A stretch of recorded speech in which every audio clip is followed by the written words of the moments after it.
Catholic families were forced from their homes by Protestants, with the police. I only see police officers doing their jobs. What? Channel has an amazing and really well-produced video on the Troubles and how the revolution remains. Ireland's unfinished revolution. Damn, the Horses channel is pretty good. They make bangers. I didn't know they did one on the Troubles. The owner, operator, writer of the Horses creative project. Just want to do some table setting before this video. I spent the past 2 weeks making literally 20 different cuts of this video, and they were all blocked entirely from being viewed on YouTube. This is because the BBC owns the rights to most of the videos of the Irish Republican Army. The BBC vehemently does not want me to use that footage. The result is this version of my video, which is occasionally punctuated by these messages. If you want an uncensored director's cut, you can find that on the Horses Patreon. Which brings me to my next point. Moving forward, all Horses videos will be posted early, uncensored, and ad-free on Patreon before being put on YouTube. Patrons also get exclusive videos and a 20% off discount code for the Horses store. If you want to support my work, Patreon is a great way to do just that. Check it out at patreon.com/horsespt. Thank you. I hope you enjoy this video. When you think of the IRA, you likely imagine a wave of violence in 20th century Ireland. This is accurate in a sense, but it is a tiny, tiny snapshot of a much larger story. It is a story that spans 300 years. Even the popular term IRA is ambiguous to the point of near meaninglessness. There have been many, many different IRAs throughout this centuries-long conflict. Complex, polarizing, and intensely brutal, this is a story that will provoke very strong opinions. I think strong opinions are fine, but they should be informed. So, without further ado, this is the story of the Irish Republican Army. In the early 17th century, the British colonized a region in the northern part of Ireland called Ulster. Catholic Irish tenants and landlords were dispossessed of their lands. These properties were handed over to colonizing Protestants under the direction of King James I.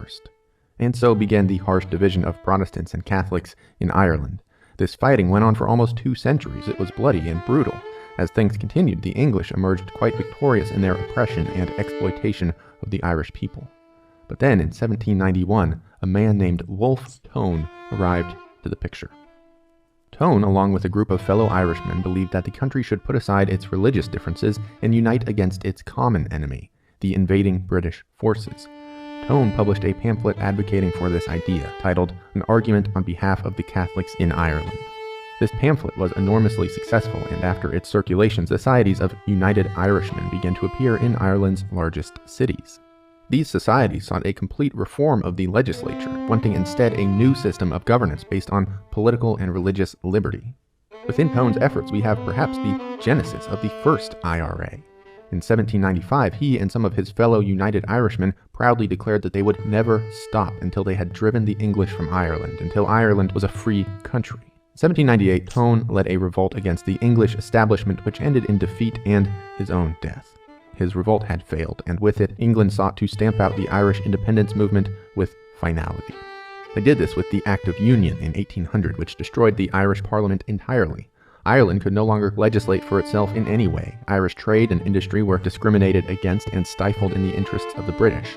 Ireland was given no platform for self-advocacy. They had no voice in the new Parliament. Land was given to disinterested or entirely absent English landlords. The Catholic birth rate meant that Ireland's population was booming, but unmaintained land holdings, a lack of education, and ongoing sabotage of the Irish economy by the British meant that Ireland simply could not sustain its population. The now famous famine struck, killing 1 million Irish people. Another million emigrated, mainly to America. Indeed, this Irish-American presence would later prove invaluable to the yet-established IRA. Aside from... Yeah, if you want to know what real fucking terror support looks like, there were literally American, Republican, right-wing, Irish politicians that were caught sending arms to the IRA. Okay? Just, you know. Yeah, I guess that was maybe they misunderstood that that the IRA was also Republican, but a different kind. From these Yeah, functional it's like the good version of sending money to Israel. Exactly. It's like the reverse. disasters, the Act of Union created new social and political currents within Ireland. One of these was a desire to destroy the Act through the use of armed force. There also arose a desire to politically repeal the Act and establish instead Home Rule, the idea of a self-governing Ireland. In a sort of dramatic but perhaps predictable irony, England's Act of Union had begun to sow the seeds of dissent. In opposition to Wolfe Tone's legacy, there arose a group of Protestant ruling class elites named the Orange Order. These people were monstrous. The order started shootings, riots, and looting in the name of maintaining English rule. In times of peace, the Orange Order prevented Catholic. Yep. IRA aid unit in the Bronx linked to flow of arms. Dublin. A major dispute over the scale of American fundraising for the Irish Republican Army has pitted officials in the United States, Britain, and Ireland against a Bronx-based relief organization for Roman Catholic women and children in Ulster.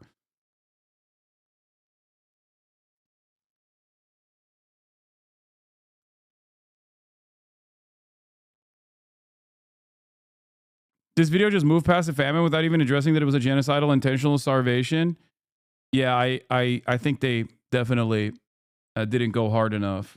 Catholics from owning homes. They basically said that the British didn't care about the Irish, which is true, but or renting apartments. They advocated for anti-Catholic discrimination when it came to employment. They circulated anti-Catholic propaganda. This was not entirely out of a specific hatred for the Catholics. Rather, the order wanted to keep Protestant and Catholic working classes divided violently so that they could never unite and overthrow the British government. Indeed, the order and its affiliates maneuvered politically to stamp out even the slightest whisper of home rule within Parliament. There is truly a saga of information and events we could discuss here, but still we have not even arrived at the formation of the Irish Republican Army, and that is the topic of this video. So we will accelerate our narrative, keeping in mind that despite the order's best efforts, a desire for home rule was rising. In the early 1900s, the Irish proposed a number of home rule parliamentary efforts. They were all rejected, but in these efforts, a political party known as Sinn Féin came into being. Sinn Féin sought independence for Ireland, but wished to accomplish it through political maneuvering alone. They brought to English Parliament a proposal which would make Ireland economically, politically, and culturally independent. Their proposal did not violate any part of English rule. It was peaceful, it was reasonable, and it was laid out in perfect diplomatic clarity. However, it was swiftly rejected. Unionists, those who sought to maintain English rule in Ireland, took note of this rising tide. In 1911, a Unionist leader in the Irish province of Ulster named Edward Carson made a contingency plan. This plan laid out a provisional government that would take power in Ulster should Home Rule ever be instituted. Nearly 250,000 Northern Unionists signed an agreement to resist Home Rule by any means necessary. These men titled themselves the UVF, the Ulster Volunteer Force, and it was their sole aim to defeat Home Rule. In response, a group of nationalists, people who sought an independent Ireland, created Ógla na hÉireann, or the Irish Volunteer Force, as opposition to the Ulster Volunteer Force. The IVF would not engage immediately in armed combat against the UVF, but instead would remain on a sort of standby. Should the UVF ever act, the IVF would be there to defend Irish independence. But then World War I started, and in 1914, Parliament demanded that the nationalist IVF fight on England's side in the conflict. Many members obliged, but some 11,000 did not. They reasonably saw themselves as existing to defend and fight for Ireland, not England. It had become increasingly clear that Britain would ignore political maneuvering for Home Rule, but the new existence of the Unionist Ulster Volunteer Force now indicated that they were ready to defeat Home Rule with violence. On top, England drew from many of its forces. Some of them learned a valuable lesson on the beaches of Gallipoli in World War I. A sad lesson, of course, that is still to this day talked about which is weirdly enough not as negatively remembered as the British Empire forcing Anzac forces to go and die for no fucking reason on the beaches of Gallipoli as they invaded a foreign empire at the time, or a foreign nation. And yet, you know,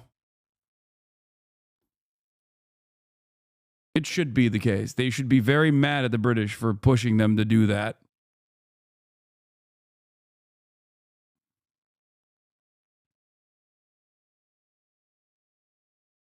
Gallipoli is a never again attitude from Australians who were forced by the British? Yes, but that's what I thought too. That's how it's taught in Turkey too. And that's the general attitude of a lot of the Australians and New Zealanders that come to Turkey to visit Gallipoli, who have like a relatively positive opinion of Turkish people, and also simultaneously think that it was like the fault of the British.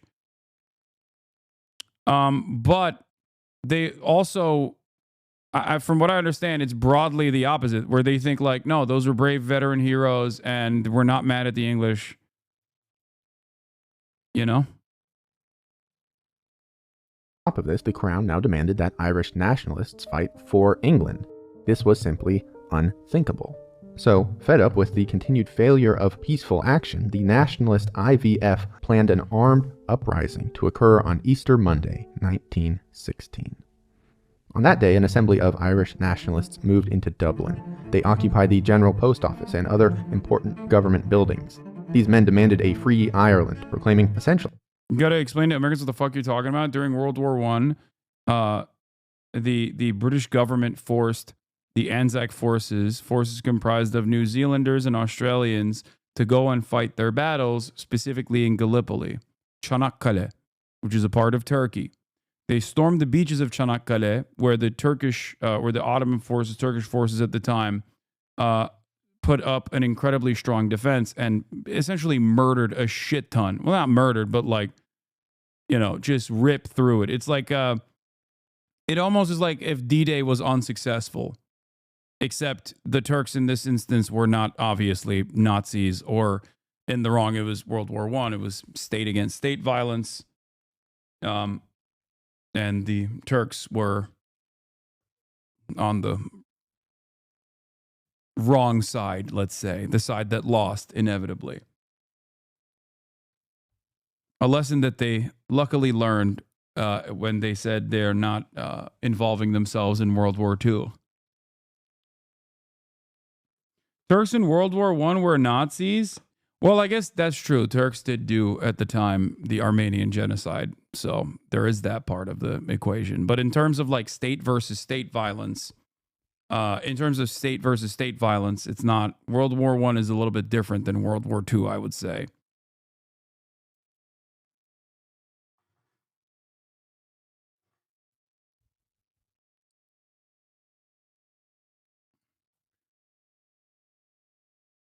Brave take? What do you mean? The way you say Armenia makes me cringe a little. Oh, wait, what? Why?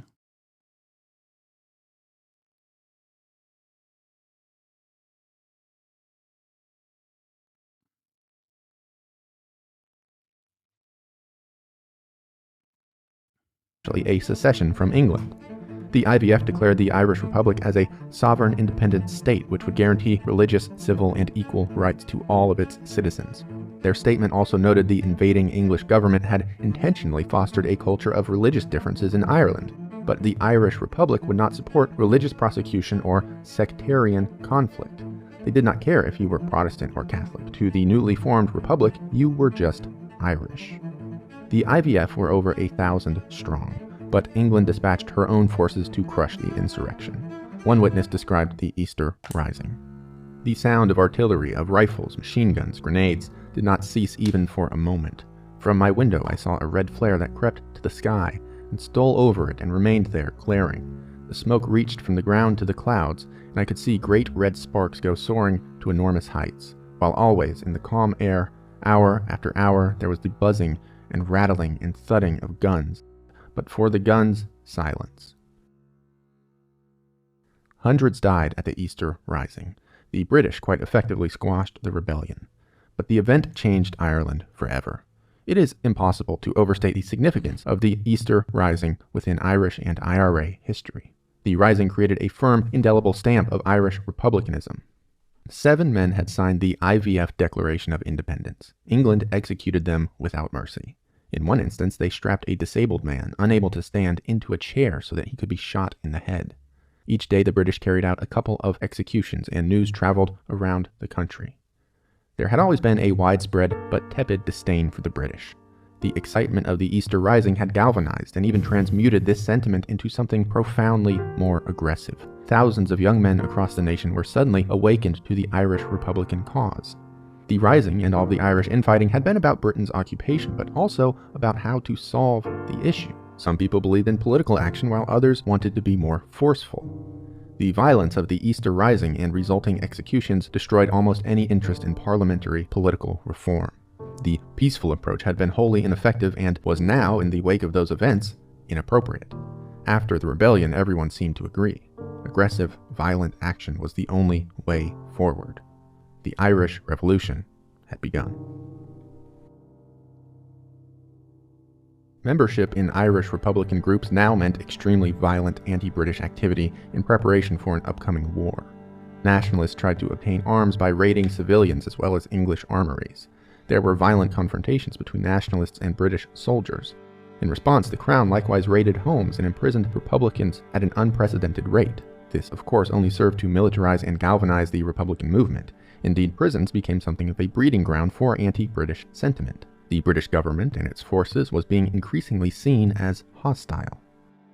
Sinn Féin saw huge success in the 1918 UK general election and set up an alternative parliament of their own in Dublin called the Dáil. This parliament was led by military men and formerly imprisoned Republicans. With this, nationalists now had a legitimate political body of their own. This parliament was far from a functioning autonomous government, but it lended legitimacy to Irish republicanism across the country.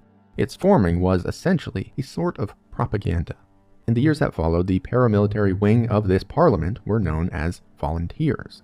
Violence continued to escalate, and the volunteers became a larger, more necessary part of the Republican movement. The volunteers colloquially earned a new name: the Irish Republican Army, or the IRA. The war raged on in an endless cycle of newly heightened aggression and I think it's important to understand the development of the IRA, the actions that they took, why they got to the places they got to, because it almost immediately reveals why the Irish has always historically been on the side of Palestinian emancipation.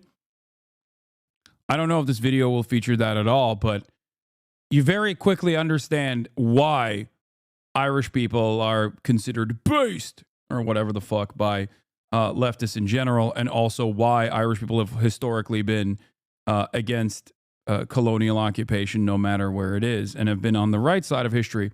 The funniest part about it is that when I found out that the Sons of Ulster or whatever, like the British that maintained the occupation in Ireland also are notoriously on the wrong side of history.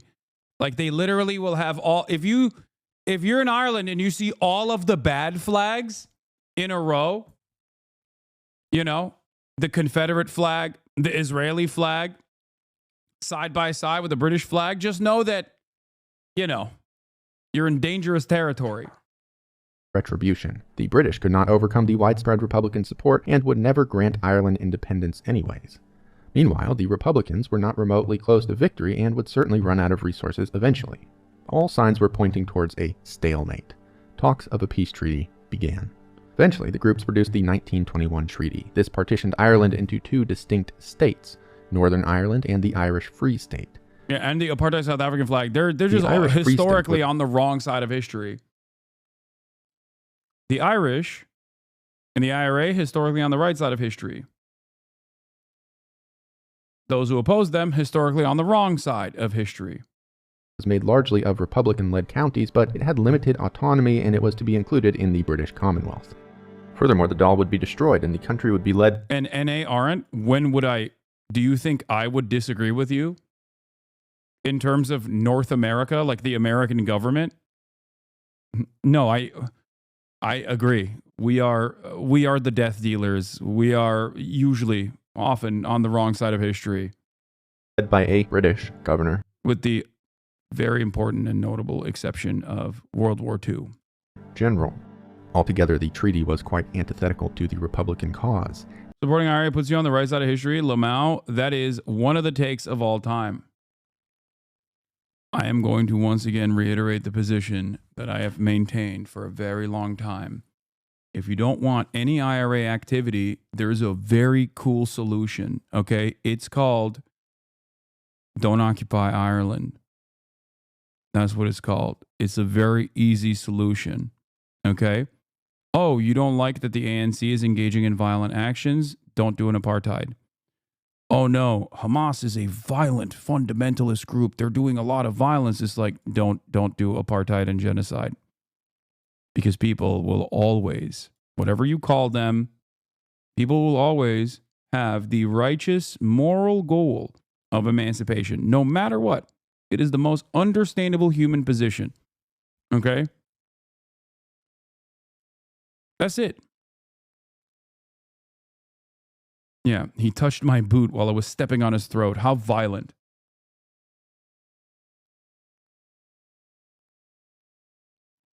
This is a shocking revelation for some who have almost always lived in the imperial core, but when you try to kill people, they don't like it. They resist it. They think, don't kill me.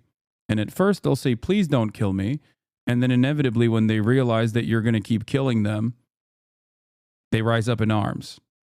They fight back. That's just how it is. It provided neither a unified or liberated Ireland. Unsurprisingly, Republican opinion on the treaty was split. Some people saw it as a platform to move forward, while others deemed it a surrender. This division led to a brief civil war within the Free Irish state between anti-treaty and pro-treaty citizens. But backed largely by the British Crown and its resources, the pro-treaty side defeated the Republicans without too much of an issue. By 1924, the Civil War was over, and each of the new Irelands existed in a very tepid sort of peace. Here we will again accelerate our story to the next major world event, World War II. During the war, the IRA repeatedly declared their dedication to Irish independence. The treaty certainly had not left them satisfied. But with World War II, the IRA entered into a period that was basically marked by failure. The IRA engaged in brutal anti-British campaigns in both Northern and Southern Ireland, but they were largely ineffectual. They were haphazard, disorganized, and they created very little new momentum for republicanism within Ireland. The IRA also engaged with the British abroad during this time. In 1938, IRA leaders were dispatched to high-profile British areas, including Liverpool, Manchester, and London. They brought with them suitcases full of bomb-making supplies. The IRA began a bombing campaign in these major city centers. The campaign's intended targets were government property rather than human life, but still, one man died in a Manchester bombing, 5 were killed in an incident in Coventry, 55 others were injured during the campaign. 2 IRA members were hanged in connection with the campaign before it ended quite unceremoniously. It was another failure described by one IRA sympathizer as, quote, appallingly ill-conceived. World War II also saw the IRA enter its most troubling era, a sort of alliance with the Nazi Party in Germany. Irish Republicans had virtually nothing ideologically in common with the Nazis, but their practical interests did align. The Germans wanted to hurt the English, and so did the IRA. The IRA didn't really mince words either, saying in a 1940 statement, "Today England is locked in a life and death struggle with Germany and Italy. The lesson of history is plain. England's enemy is Ireland's ally." So to be clear, it was anti-Britishness that fueled the IRA's decision rather than any actual sympathy with Nazi Germany. However, as Richard English points out in his book Armed Struggle, the fact remains. The IRA opted for alliance rather than opposition to what was perhaps history's most horrifically evil regime. German agents traveled to Ireland to make contact with the IRA. The two groups made That is the wrong side of history, to be fair. plans for the IRA to assist Germany through espionage against the British. However, even these plans amounted to nothing at all and were characteristic of the IRA's continually failing efforts surrounding World War II. Really, the IRA left World War II with very little in terms of morale or momentum. Throughout the post-war period, the organization racked up casualties through poorly organized bombing. By the way, there were plenty of other countries that did similar versions of this. against the USSR at the time as well. It still doesn't make it appropriate or right. Yes, Finland.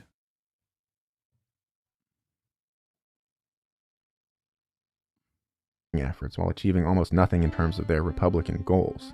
But still, they were looking onwards towards their next major military operation. Being that Northern Ireland had remained under British rule, that area was the focus of the IRA's continued efforts. For years, they had been interested in a bombing campaign along the border between the two Irelands, and in 1956, they finally put this idea into action as Operation Harvest. The IRA would attack military installations, communications bases, and government property along the border with the goal of paralyzing Northern Ireland. 4 groups of IRA men were set up to attack northern border areas, while 20 organizers were dispatched to train more volunteers. In December of 1956, the IRA detonated a bomb in Derry, which destroyed the town's BBC transmitter. Immediately thereafter, the IRA raided a British Army barracks, though this was quite unsuccessful.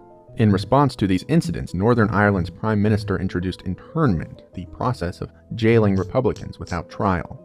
Conditions in the jails likewise were troubling. According to one prisoner, IRA members were kept in solitary confinement for 15 hours through the week and 20 hours on Sundays. In response to internment, IRA attacks spread.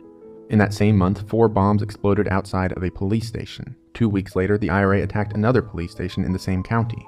The following year, bombs exploded at a police sergeant's house, severing both of his legs and eventually killing him. But still, the IRA's efforts were disorganized and ineffective. The result was bloodshed rather than political change. The violence did little to rally IRA sympathizers to the cause. Meanwhile, there just wasn't widespread support or sympathy for the IRA in Northern Ireland. In 1962, the IRA halted their border campaign, citing negative public sentiment in the North. Like most of their efforts surrounding World War II, this campaign had failed. Indeed, this failure all but ruined the IRA. They had, during the campaign, killed a number of their own soldiers. Public perception was dismal. At best, the IRA was now a tired, weak organization. At worst, it was just irrelevant. But soon, social change would come to Ireland, and the IRA would rise like never before.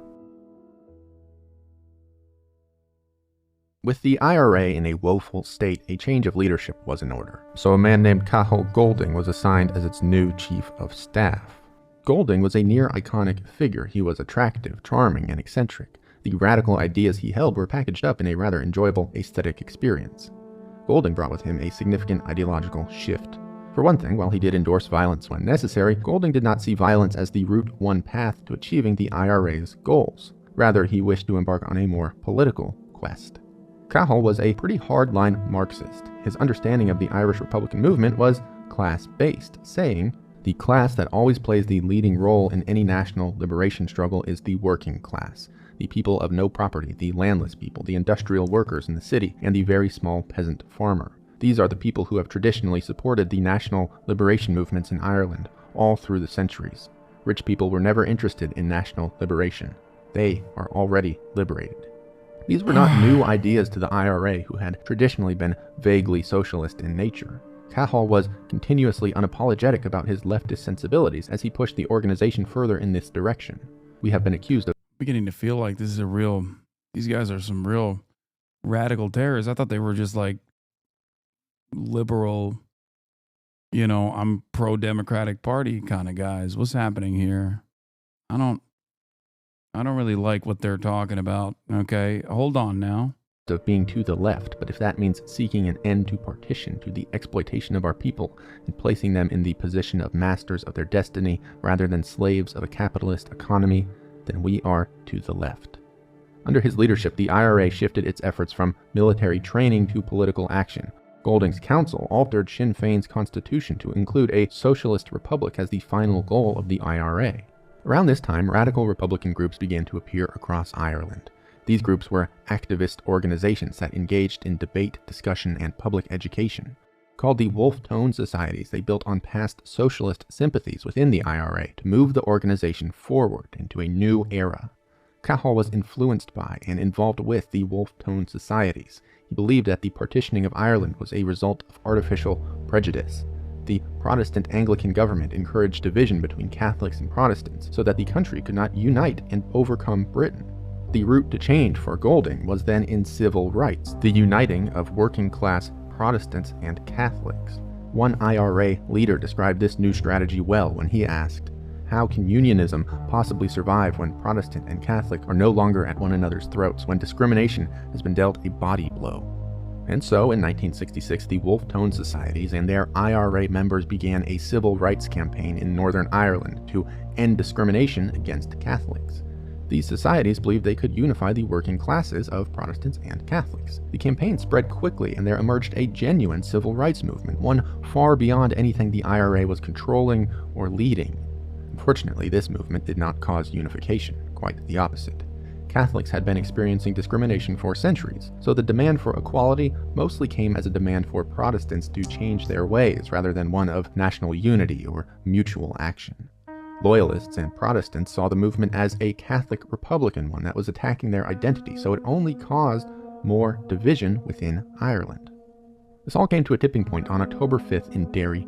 Catholics marched demanding equal treatment in housing and employment. The British police force used water cannons and batons to violently put down the demonstration. Those who make peaceful revolution impossible make violent revolution inevitable.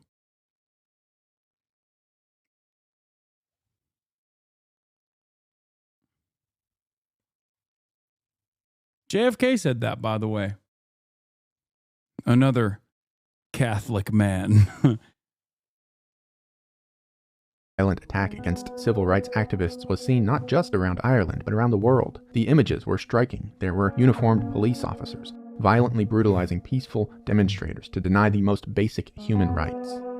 This day is typically considered the beginning of the Troubles. It would be false to say the IRA caused the Troubles, but certainly they fueled the civil rights movement, which spun out of control and did start the conflict.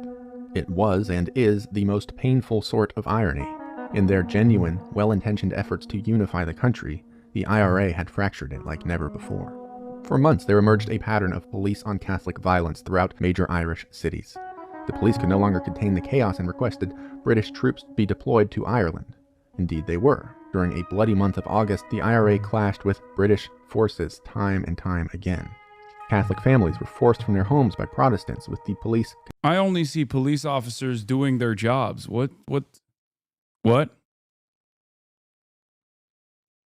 I don't understand. I only see police officers just bravely doing their jobs against horrible odds here. Conspicuously absent. In one incident, 4 Catholics, one of whom was a 9-year-old boy, were shot dead by British forces.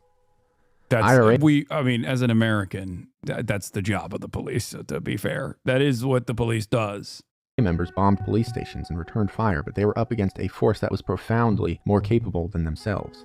Because the IRA had largely shifted their focus to political action, they were unable to meet the royal forces with adequate opposition. So, Catholics came to some conclusions. The royal police and the loyalists were now violent aggressors. As such, the Catholics could only be defended through violent force. In times past, this had been the duty of the IRA, but the IRA was now largely a political organization incapable of providing sufficient protection. On August 24th, Irish Republicans held a secret meeting in Belfast. Angered by the IRA's movement towards nonviolent politics, these men sought a return to the traditional militaristic approach. The dissidents formed a new organization called the Provisional IRA. From here on out, the Provisional IRA would become the premier group of militant Republicans, far outshining the old IRA. The Provos were dedicated to a unified Irish Republic. In this effort, the first step was driving the British out of Ireland through the means of force. It has been alleged that the Provisional IRA were hooligans or thugs, young men with nothing better to do who sought glory instead of any political cause. This could not be further from the truth. The Provisional IRA's most founding members came from families with long-standing ties to the previous IRA. They were Catholic young men, typically from working-class backgrounds including builders, farmers, clerks, and industrial apprentices. Certainly these men were not prosperous titans, but they were not despondent. Most IRA members had solid, reliable jobs. They were productive members of society.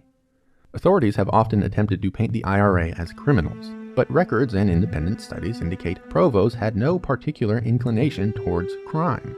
Certainly many had been to jail, but there was no omnipresent lineage of career criminality. Instead, what they had in common was first-hand experience with either repression or outright violence committed by British loyalists. Indeed, IRA recruitment consistently rose with significant political events. The story of the Provisional IRA is not one of crime, but of political struggle. The IRA were not profiteers. The material rewards that membership produced, even to its highest-ranking officials, were meager at the very best. Accounts have shown that IRA members who attempted to enrich themselves from the conflict were exiled. Furthermore, the Provisional IRA famously did not do drugs, here referring to trafficking or distribution as a means of income. Lastly, there has been no evidence of widespread mental abnormality in the Provisional IRA. Despite regular attempts to paint members as crazed fanatics, this simply is not the case. In a formal study of political and non-political murderers within Northern Ireland, the conclusion was that political murderers, IRA members, were more psychologically stable than their counterparts. By all accounts, IRA members were remarkably normal. Certainly the Provisional IRA was not an organization of saints, but they were broadly regular people, not thugs, mafiosos, or glory hunters. It's important to recognize this reality so as not to erroneously diminish or assign their struggle with ulterior motives. The vast majority of the IRA were simply true believers motivated by a genuine political struggle. And so we get to the philosophy of the IRA. The reason for the old IRA's being was to ensure that nationalists in Ireland would never be left defenseless. The new Provisional IRA likewise saw themselves as defenders, entirely necessary due to the presence of an invading force. In this pursuit, they would use violence as required to protect the Catholic population. The Provos also had a spiritual power. There was a culture of hopelessness amongst Catholics at the time, and this new IRA now provided a prideful resistance. They represented a real opportunity for Catholics to defend themselves. Perhaps even more accurately, the Provos symbolized retaliation. They would hit anyone who hit them. That was a core tenet of Provisional IRA philosophy. This included the British Army, but also the Irish police or individual Protestants. The Provos, on paper, did not believe in sectarian conflict. They didn't care if you were Catholic or Protestant. But in practice, this conflict became a necessary duty. One IRA leader said in 1971, "We will attack Protestants only if they attacked Catholics, and we would do this simply because the Catholics would have no one else to defend them." Also core to the Provisional IRA was an idea of anti-imperialism. Britain had colonized Ireland and denied the country its most basic right to self-governance. This was foundationally, ethically wrong, and it was on this idea that the old IRA had been built. History had suggested that anti-colonialism was generally the correct viewpoint. The Provisional IRA saw themselves as inheriting that historical reality. The organization fundamentally rejected. One of the most important aspects of terrorism that people have to contend with, that people have to understand, is that when I say the occupier sets the standard of violence, it's not just simply something that I'm mentioning here. Terrorism is an act of desperation in most circumstances. Okay? I don't mean like the colonial enterprise that ISIS engages in, right?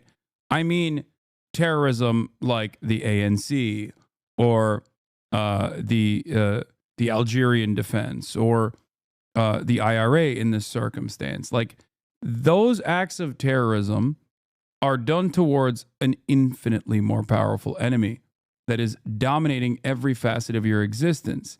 It is only conducted once all of the other non-violent options are exhausted. People turn around and claim, like, why didn't they peacefully protest or whatever? But the reality of the matter is that peaceful protest has effectively been neutered, rendered useless. Okay? Nobody wants to take up arms against others. I mean, it's uncomfortable, it's violent, it sucks. Your standard of living has to get to such a horrible position for you to basically engage in this kind of violence. Yes, the French resistance during World War II was terrorism. Exactly. Like, who the fuck wants to forfeit their life? Who wants to go out and not live comfortably? You know what I mean? Everyone wants to live comfortably. You only are pushed to that point. Rejected conventional political maneuvering. Instead, they were a militant force. This had practical, strategic implications. Through violence, the Provisional IRA would make it more costly for Britain to remain in Ireland than to let the country be free. This was basically the core around which their entire strategy existed. With that said, the Provos were not entirely apolitical. In 1971, the Provisional IRA released a plan for Ireland that demanded not only British withdrawal, but a fundamental restructuring of Ireland's political institutions. They also released proposals for a more immediate, actionable withdrawal of British troops based on a number of Provo stipulations. The Provisionals also committed themselves to an Irish socialist republic, with democracy at its heart. They were broadly anti-capitalist, believing that capitalist economies created inequality. Although hard leftists, the Provos distanced themselves from communist organizations. They noted that the Soviet system had resulted in a denial of freedoms and basic human rights. The Provisionals were a largely Catholic organization, and so many of its members held quite conservative political beliefs. These were often at odds with the group's stated leftist sensibilities. The result was a sort of unhappy, inconvenient coexistence of these two ideologies, which occasionally reared its head. In one instance, a Catholic conservative IRA member refused to supply contraceptives to the organization despite the IRA's insistence that they could be used in bomb making.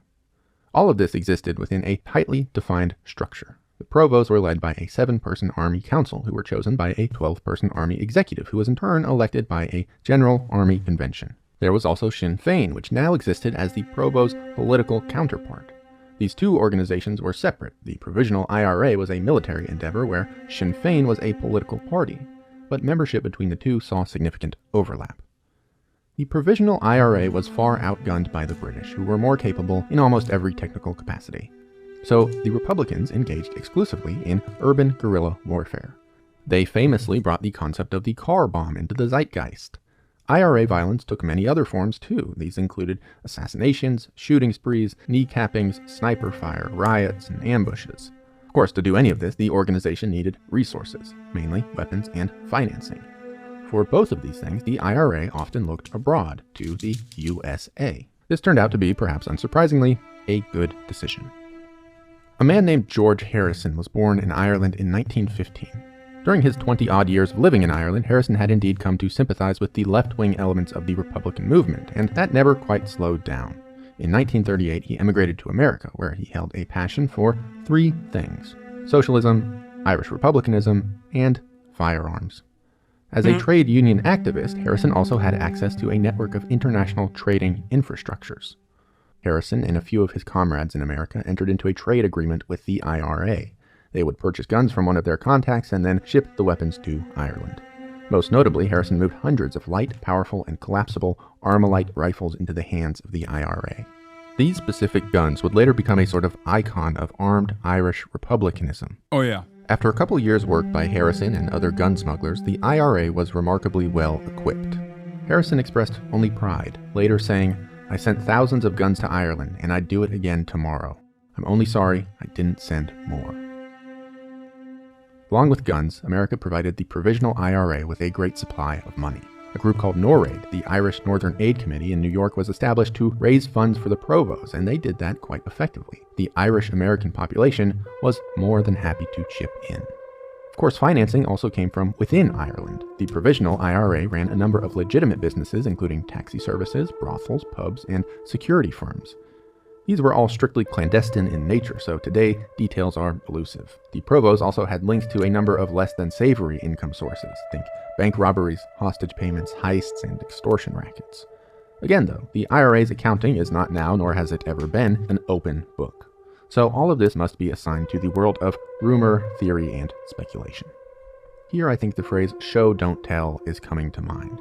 So let's look at how the Provisional IRA put all of this theory into practice. In the summer of 1970, Protestant loyalists paraded through a Catholic area of Belfast. This was certainly meant as provocation, and it worked. A fight broke out, which resulted in the IRA fatally shooting 3 Protestants.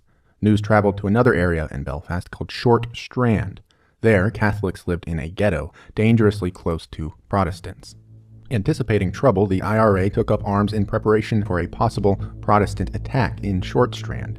Sure enough, Protestants threw bombs at a Catholic church. IRA soldiers defended the church in a 5-hour gunfight. Although they took casualties, the IRA successfully fought off the Protestant attackers. This success showed the capability and power of this new provisional IRA. It was a vindication of the schism and would go down in IRA history as an iconic event. These killings resulted in the Falls Curfew, during which British troops raided the homes of Republicans in search of weaponry. They were successful insofar as they found quite a few weapons, but they also heightened and cemented Provost support throughout Belfast. The curfew caused a massive swell in IRA recruitment, and so the Provosts were ready for their first full-scale offensive. To kick things off, the IRA shot and killed 2 British soldiers in Belfast. The British Army soon returned fire, and the IRA did the same. The British increased their presence in Republican areas where they harassed and intimidated Catholics. And so once again, Loyalist attempts to tamp down Republicanism did just the opposite. The Provisional IRA began one of their first bombing campaigns in a drastic escalation of violence. The British Army's next move was yet another blunder. Under the name Operation Demetrius, Loyalists arrested and imprisoned 342 Catholics, all without trial. But as it turned out, the British had received wildly inaccurate intelligence reports. Of these 342 prisoners, under 100 were at all affiliated with Republican efforts. Still, over 200 of the arrested men were kept in jails around Belfast. Internment without trial went on, and internees were horrifically abused in jails. They were denied sleep, starved. Does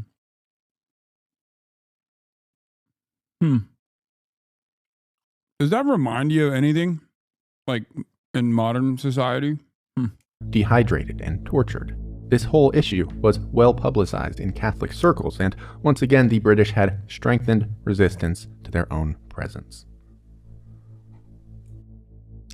With belief and enlistment soaring, the Provisional IRA were now in a full-scale war against the British-commanded Irish Army.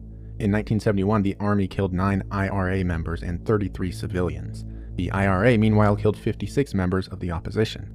The chaos was indeed what the Provosts wanted. Remember, it was their aim to create an Ireland that was unsustainable for British rule. In 1972, the IRA was feeling immensely confident. They even proclaimed that England was on her knees and that victory would come soon. Of course, this did not happen. Quite the opposite. One of the Trouble's deadliest days was just ahead. The Northern Ireland Civil Rights Association organized a march against internment in Derry. Parades, processions, and marches had been banned for some time, but the association defiantly went on. Northern police set up barricades so that marchers could not go into the city center. Soldiers from the notoriously brutal Parachute Regiment attended, armed and quite ready for conflict. Derry was a hotbed for fighting, which had recently resulted in the death of several British soldiers. But even within the British Army itself, the Parachute Regiment was considered thuggish and reckless. They were basically attack dogs. Their presence at the march was controversial, with some army leaders confused why such an aggressive unit had been deployed. Marchers bypassed the barricades and proceeded to throw stones at the British soldiers. In response, the Parachute Regiment used water cannons and tear gas in an attempt to contain the crowd. A riot broke out, and the parachutes unloaded their rifles into the crowd. Some protesters were shot while fleeing, others while helping the injured. The parachutes killed 14 people that day, all unarmed civilians. The day would go down in history as Bloody Sunday. It was a defining day in the Troubles. This was a watershed moment for the Provisional IRA and for Republican efforts at large. The city reeled with anger. Bloody Sunday also attracted international attention. The IRA received global support for its militant republicanism, and internally, the organization abandoned entirely the idea of peaceful change. That summer, the IRA's violence reached its ascendancy. Car bombs were rampant around Belfast and Derry. Hundreds died throughout the country. The IRA likewise planted car bombs throughout London, ultimately killing 1 person and injuring 243 others. Even jails were chaotic. In 1973, leading provosts escaped from a Dublin prison via helicopter. The fighting roared on throughout the decade. In May of 1974, Loyalists, allegedly assisted by British police, detonated bombs throughout Dublin. The British Army fatally shot a mentally disabled Catholic man for seemingly no reason. The IRA detonated 2 bombs without warning in crowded English pubs. Not long after, they repeated the attack in Birmingham, blowing up 2 more pubs within moments of each other. Upon arriving to the scene, an ambulance worker later remarked that it was, quote, like a slaughterhouse. The years that followed saw massacre after massacre, retaliation after retaliation. Although optimistic, the IRA came to a stark realization. In the late 1970s, the IRA explicitly set out for a so-called long war. Their fight would not be over in weeks or months. I think, considering that all of this happened and not that long ago, and then you look back, or you look at the situation now between England and Ireland, you understand why I say that a peaceful and political solution through diplomacy is always possible. And not only that, but also on top of that, is inevitable throughout history. The only thing that you dictate in this process is how much more unnecessary death and destruction has to take place. Do you understand? It's that simple. All right. Think of how horrific and bloody an affair this was. The Troubles. And it wasn't that long ago, and now, I don't know, man, that seems a bit reductive. That's ridiculous. I'm simply stating this for all of the people that claim that there is no such there is no peaceful outcome in Gaza that is possible. Months, but perhaps years or even decades. To accommodate this reality, the Provos reorganized. In their new structure, leadership would be transferred to Northern comrades. This was sensible enough. The North was the hotbed for the conflict. The IRA also began focusing on specialization, wherein individuals would be dedicated as snipers, bombers, or spies and have no knowledge of any other IRA movement. This would ensure increased security around critical intelligence. The Provos also published the Green Book. This manual contained the aims and objectives of the IRA. Within its pages, the Green Book affirms the IRA as a continuation of the 1916 Republican Parliament, and so it framed the movement as not something fleeting, but something with a storied past and a long-term presence within Ireland. During the late 70s, the Provos also became significantly more ambitious with their targets. They attempted to assassinate Queen Elizabeth II with a bomb when she visited Ireland. The IRA assassinated the... You're undermining resistance. There is a peaceful outcome, but the resistance to oppression is necessary. When have I ever undermined the resistance?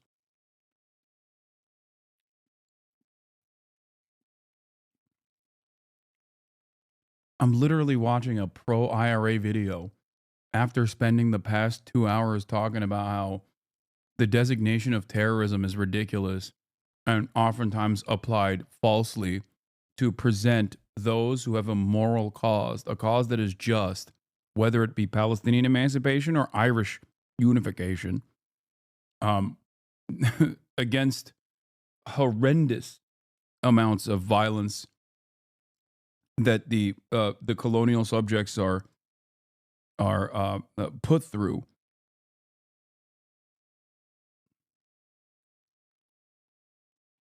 There's never been a moment where I've said that that is not a necessity. I'm simply stating the reality that the colonial entity in this process is what dictates the terms of the violence or whether or not violence will be an inevitability. You claim there will be peace, but demanding immediate peace as a dog whistle to end resistance is used consistently to do so? What? Dude, are you on fucking crack? What are you talking about? Virtually everyone on this goddamn website, when you move like 3 steps away from this community, call me a fucking radical Islamist fundamentalist terrorist, and you're over here being like, you're not sufficiently pro-Palestine. Shut the fuck up, woke of the day. Part of the reason why we're talking about this is literally because I am unconditionally pro-Palestine. The fuck?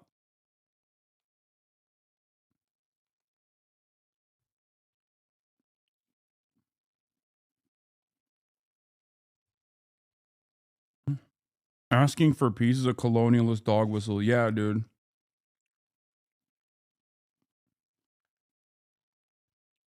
That's what I'm doing. I'm doing colonialist dog whistles.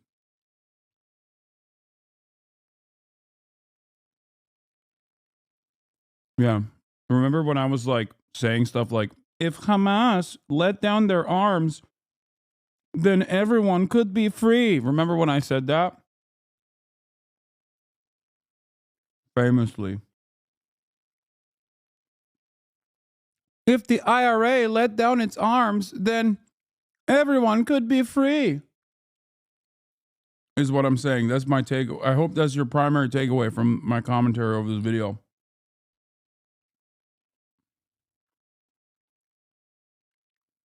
The manager of a DuPont chemical factory, saying British industrialists were legitimate targets because they exploited the Irish working class. Another Republican group, the INLA, killed British Conservative Party leader Ari Neave in a car bombing. It was an impressive get, but the IRA trumped it in the following year. Louis Mountbatten was a high-ranking British statesman, viceroy, and he was the cousin of the Queen herself. The IRA planted a bomb on his boat, killing him along with 3 others. That same day, IRA bombs also killed 18 British soldiers. The fact remained, though, the IRA was not anywhere near victory, so republicanism in Ireland began to examine once again political maneuvering. The IRA's stance had always been quite clear. They were a military organization that would not engage with or recognize any political body other than one of a united Ireland. However, the IRA also recognized that the electoral process could work alongside its armed struggle. Political action did not need to replace militarism. So the IRA began to espouse a combination of these things. It would be a ballot paper in one hand and an Armalite in the other, as one prominent IRA leader said. And yet another war was beginning on an entirely new front: the prisons. Imprisonment had become part of the IRA experience. Jails were full of Republicans, but up until this point, they were considered political prisoners. They were soldiers within a legitimate political struggle. By definition, these people were not criminals. This meant IRA prisoners were granted special circumstances in jail. They were allowed extra visits, regular food packages, and the right to wear their own clothes rather than prison uniforms. But the English thought this legitimized the IRA struggle. By holding IRA members as political prisoners, Republicans were seen as fighting for their freedom against an occupying force. So the British changed policy. The British sought to criminalize the IRA, hoping this would cast them as basically terrorists within public perception. The British removed IRA prisoners' political status and relocated them to jail cells called H-blocks.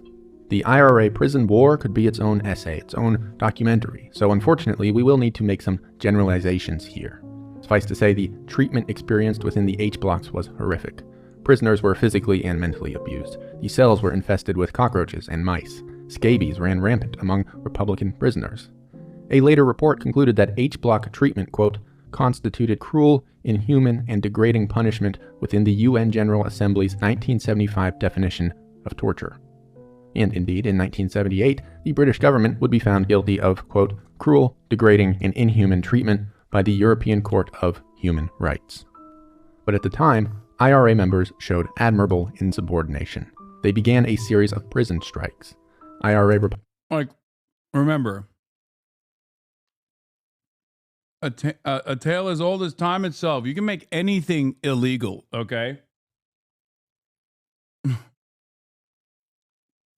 Like, no shit. What you have to do is scratch beneath the surface to understand whether or not that is a just law,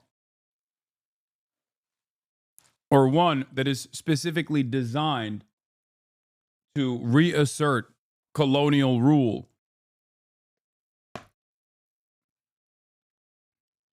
If you've learned anything from your history textbooks, you know that history is riddled with great powers consistently implementing horrifying rules, unjustifiable rules, in an effort to criminalize, like in Nazi Germany, being Jewish, or defending or sheltering Jews, or in the antebellum South, in the South during time of chattel slavery, criminalizing the existence of free black men and sheltering or trying to liberate black men that were considered slaves.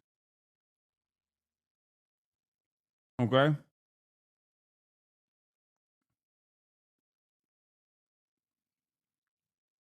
If you want a more modern version of this, it's not just Israel. Even in the United States of America, look at the designation of and criminal status that we automatically apply to migrants, even documented migrants, not just undocumented migrants. So just, remember that.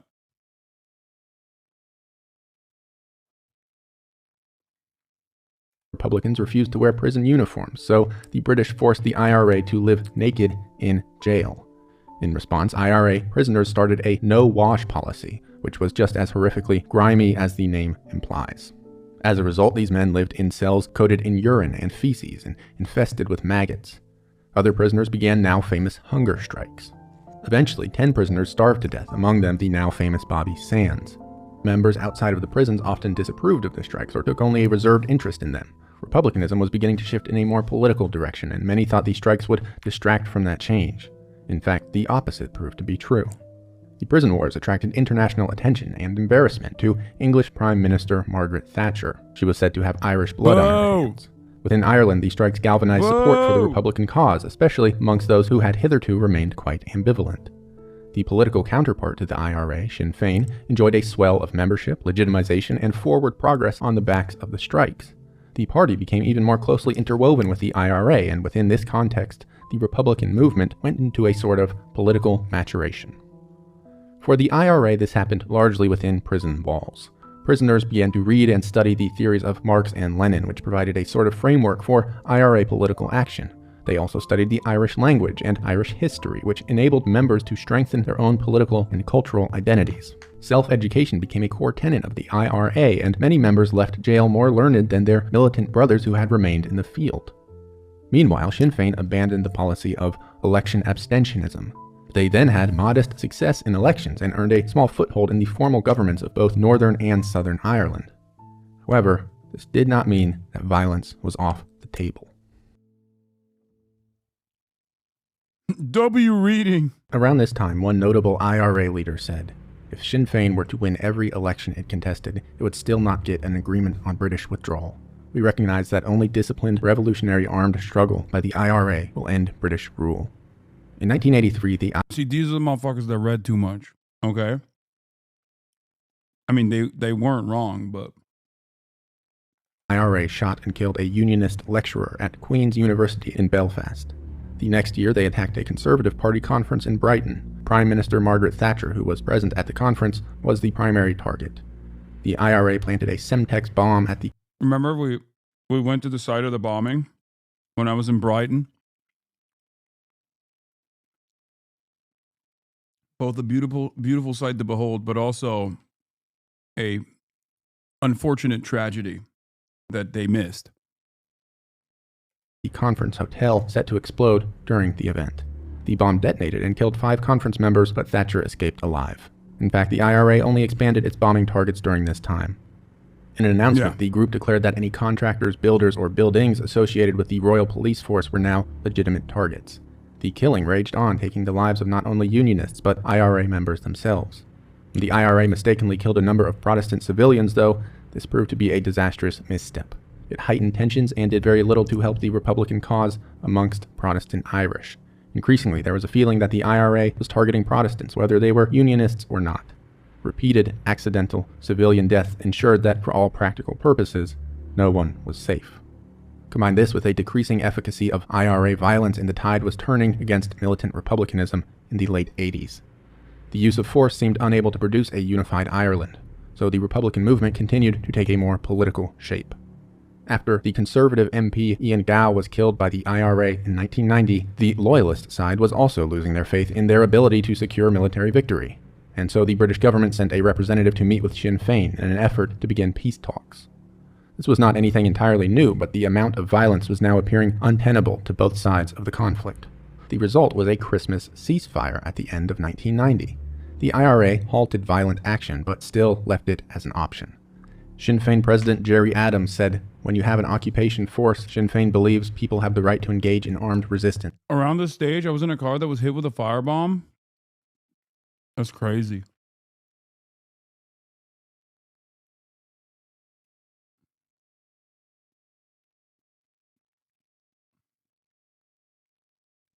You won't see this, but Gerry Adams was the man behind the curtain calling for the hunger strikes to continue, knowing people would die, but he denies all association. This denial essentially ate other IRA members alive and drove them insane in anonymity after the troubles.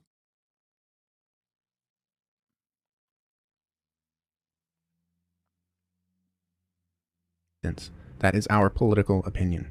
So the ceasefire was delicate, if nothing else. But in 1991, Adams furthered peace talks, expressing that he was open to a political solution. "We believe that peace can be achieved. We are prepared to take political risks. We are prepared to give and take. We are committed to establishing a peace process."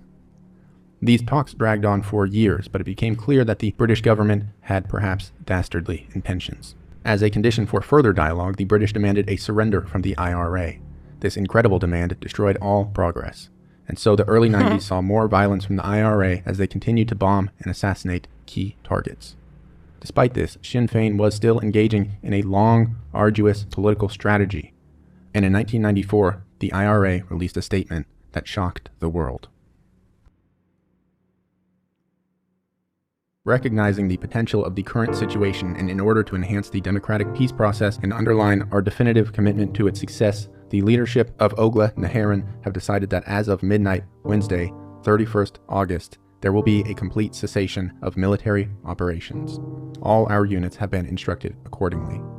This was an historic moment. In September of that same year, the UK lifted its ban on Sinn Féin broadcasting, which had so far stifled the spread of pro-Vo messaging. In October, the Loyalist military announced they too would halt combat operations within Ireland. But why? Why the sudden shift for peace among Republicans and British alike? In his book, Armed Struggle, author Richard English provides significant insight. While the increasing violence certainly played a role, the world was changing dramatically in the early 90s. The IRA had always been a hardline leftist organization, but when the Soviet Union... Do you still think the British are bad? I love this community. Immediately. Yes, they're doing targeting missions for Israel over Gaza. They're just as responsible for the genocide as America is. Okay, you're hyping up the British involvement a little bit too much. You're right that they are responsible. And someone should ask why there are so many British surveillance flights from Cyprus over the Gaza coastline. I wonder why that's happening, or why Keir Starmer went there. Weird. Just a weird thing that these European leaders are doing, even though they technically, too, are supposed to be under the ICC jurisdiction. Kid starver, seeing children not being starved or being starved, wanted to surveil it up close and personally. Fucking piece of shit. Anyway, so the answer is yes. The British are still bad, just like America is, okay?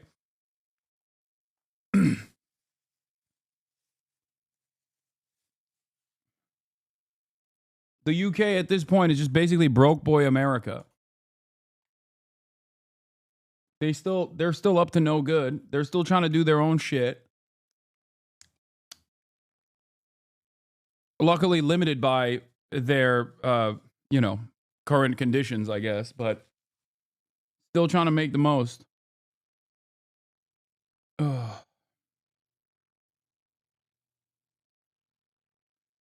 Such a sad state of affairs overall, man. What the fuck is happening around the globe?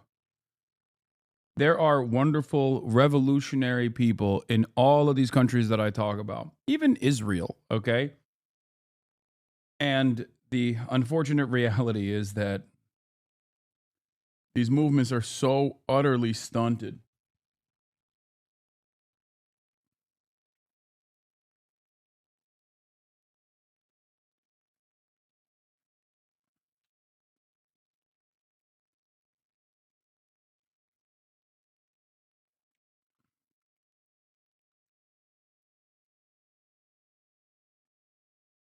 collapsed, the international attitudes towards these politics changed.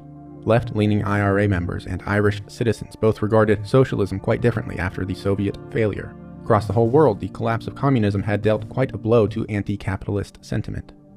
As the Cold War ended, this also provided a way forward for the IRA. The UK was an ally with the US during this period, so America had stayed firmly out of Irish issues. Although historically uncharacteristic, American involvement was now opening the doors to peace. Bill Clinton was recently elected president, and he became quite instrumental in moving forward Irish peace efforts. He was sympathetic to Republican causes and helped. It is kind of crazy that, like, the American Irish almost single-handedly caused America not to get involved in this. Because I feel like if they were to be involved initially, it would have been entirely on the British side. And the American involvement quite literally undermined. The American involvement almost across the board undermined the British position, whether it be fundraising or laundering guns, like trafficking weapons into Ireland. But make no mistake, America's lack of official involvement in this process was a good thing.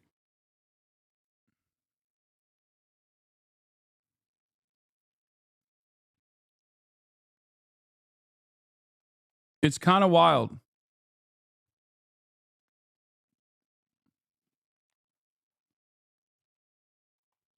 Held a cache of global power that had always been absent from the movement.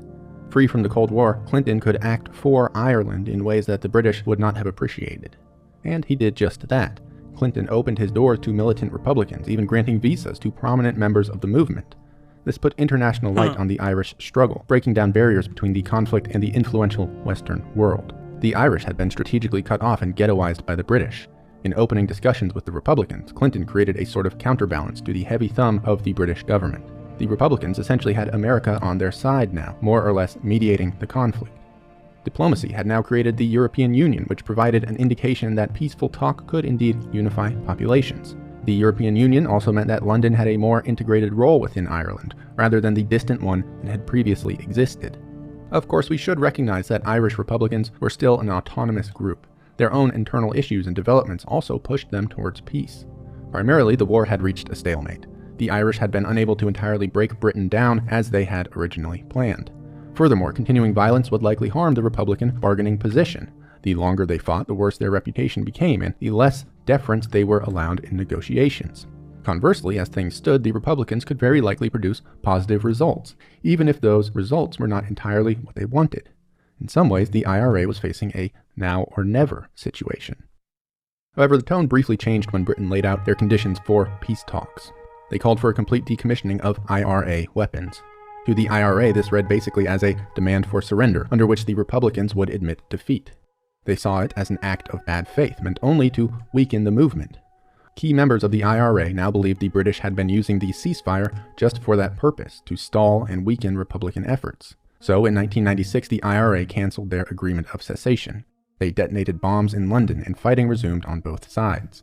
Pressure shortly reemerged for the IRA to renew the ceasefire, though, and resume peace talks. The pressure indeed resulted in another ceasefire in 1997, when the IRA were encouraged by a Labour Party victory in Britain. Tony Blair became the new Prime Minister. While not exactly a hero of the IRA, Blair was certainly more to their liking than previous leaders. Sinn Féin entered peace talks, this time with perhaps increased flexibility. A party leader said, "Negotiations are negotiations. You can't go in and dictate them and have a take-it-or-leave-it position. So we have to go in and listen. We will put our position, and we'll obviously look at all sorts of suggestions, ideas, and proposals put by others. We will consider all of that in the round as part of how you get a democratic peace settlement." Now, we should be careful not to paint with a broad brush. Certainly not all Republicans were enthused by the approach. But the ultimate result was indeed between all parties, Northern Ireland, the southern state, and Britain. This was known as the Good Friday Agreement. The agreement was immensely complex, and we need not review all of its many moving parts. But the broad takeaways were thus. It recognized that the majority of people in Northern Ireland did wish to maintain union with England. This was true. Unionism had widespread support in the North, even if the IRA alleged that it had been artificially implanted by the British. And so Northern Ireland would remain in the UK under the Good Friday Agreement. However, the agreement also recognized that It was artificially implanted by the British. It's true. The fuck were they doing over there?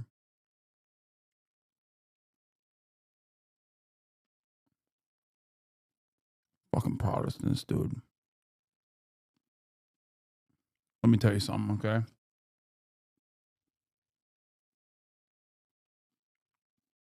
Don't get me started. Desire for a unified Ireland was legitimate and was held by a substantial amount of people in the north. So if the northern majority opinion ever became a unified Ireland, all involved governments were obligated to respect and allow that decision. The agreement had been reached through Sinn Féin's work, who again were not part of the IRA, so for their say, the IRA did not wholly endorse the Good Friday Agreement. To do so would be a flagrant sort of compromise. In a statement, the IRA said, viewed against our Good Lord, Chowder's being annoyed, questioning why they were called Republican. I mean, yeah, it's the Irish Republic. It's like China is the People's Republic of China. It doesn't mean that they're Republicans, like in the American understanding. Actually, around the globe, American politics is like kind of, it's kind of busted. Like liberal means right wing, which kind of is, right? I mean, it is right wing. But in the United States of America, when you say liberal, you think like leftist.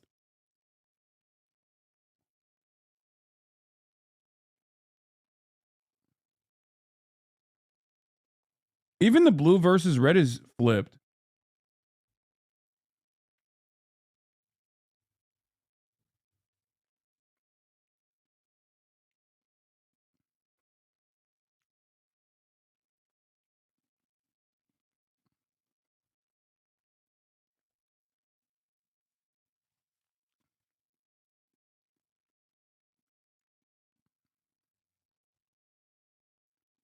Like red is historically the color of communism. Like it is internationally known as the color of revolutionary communism. So it's kind of wild that like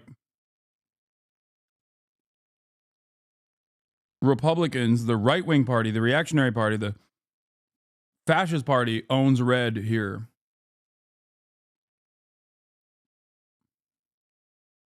Yeah, hence the Red Scare, exactly. With the exception of J.D. Pondon.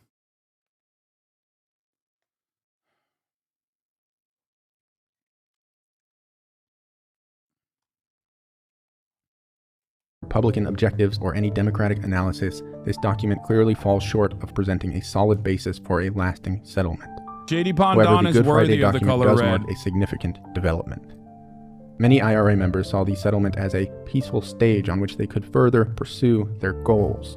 The IRA also believed that changing demographics would eventually bring about the unified Ireland, which the agreement did allow. They were unsatisfied, but perhaps optimistic. In the wake of this, the topic of decommissioning once again came into the picture. Britain demanded that the IRA hand over all of their weaponry before Sinn Féin was allowed into a newly formed parliamentary structure. And once again, the IRA refused, perhaps rightly. Nowhere in the Good Friday Agreement had this provision been outlined, but rather it was yet another demand on top of an already unsatisfactory resolution. To hand over their weapons would also suggest an admittance of defeat, a surrender. Their entire reason for being was to defy the British Crown, so to hand over their weapons at the demands of that crown was unthinkable. Furthermore, decommissioning could delegitimize both the past and future use of force, which the IRA were not prepared to do. There was also the reality that violence hadn't ended. The Good Friday Agreement was a significant step, but it was not a panacea. Catholics were still being attacked and still needed defense. Certainly British loyalists would have very much liked the IRA to be disarmed, and that alone was another reason to refuse decommissioning. This threat of violence was one of the few bargaining chips which the IRA still possessed. But changing political dynamics within and outside of the country heaped pressure on the IRA to lay down their weapons. For the time being, it seemed clear that decommissioning simply had to happen. In 2001, the Provisional IRA reluctantly began the process of laying down their weapons. A delicate and perhaps unconvincing peace had been reached. The troubles were over. The violence was not. The fight for a unified Ireland is not one that belongs only to the past. Today, many former members of the IRA still see the Good Friday Agreement as disgraceful or illegitimate. The new IRA is a splinter group which emerged in the wake of the Good Friday Agreement.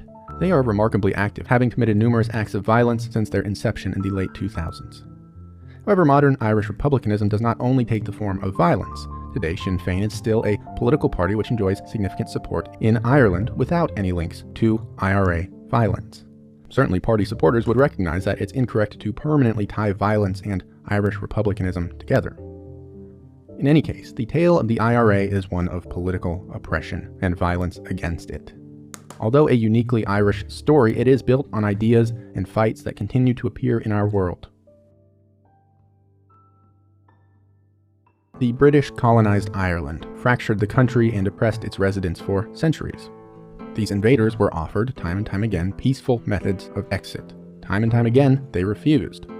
Perhaps the British should not have been so shocked when people started dying. In their principled efforts, the IRA committed atrocities, accidentally and intentionally. I think a united struggle, both through peaceful means, no matter how exhausted they may seem, no matter how impossible they may seem, is a profoundly important part of this process. Just as important as the sometimes violent or militant revolutionary part of the struggle. It is always working hand in hand. I think that is probably my most moderate centrist position. A lot of people will disagree with me on this and say, no, the only pathway forward is simply just to engage in violent struggle and forcefully purge your ranks or your national boundaries from the invading forces or from the colonial power. But I do think that, at least through everything I've seen throughout history, the absolute best path forward is to keep pressure across the board and to still maintain a peaceful wing, a peaceful but still revolutionary wing of your movement. Because once the fighting inevitably ends, okay, once the fighting inevitably ends, you need someone to play the role of the peacekeeper. You need someone to run the country. And that someone who runs the country, if they are if they maintain this militant perspective, if they maintain this militancy across the board, then usually you end up with a lot of purges, or you end up with a lot of violence in the aftermath, unnecessary violence at that point.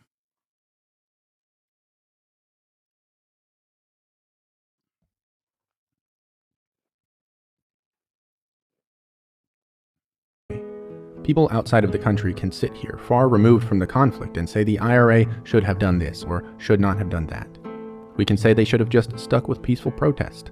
But this is to engage with an imagined reality, with scenarios that are to us entirely hypothetical and so are tremendously easy to navigate. I think more prudent is to recognize truth. When people are pushed, they will push back, and they have every right to push back. Meanwhile, we who stand on the sidelines have no right to dictate how they do so.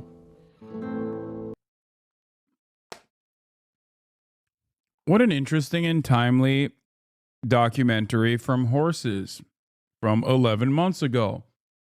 It is almost a direct one-to-one comparison to perhaps something that is ongoing, perhaps something that is still happening right now.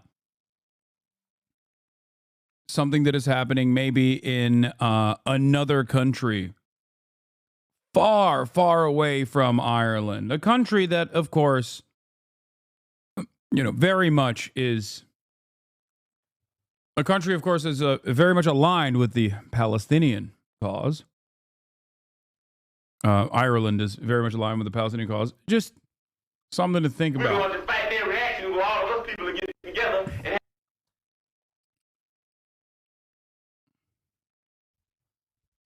and good video.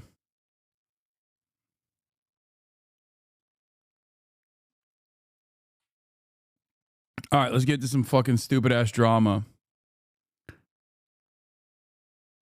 Ashley St. Clair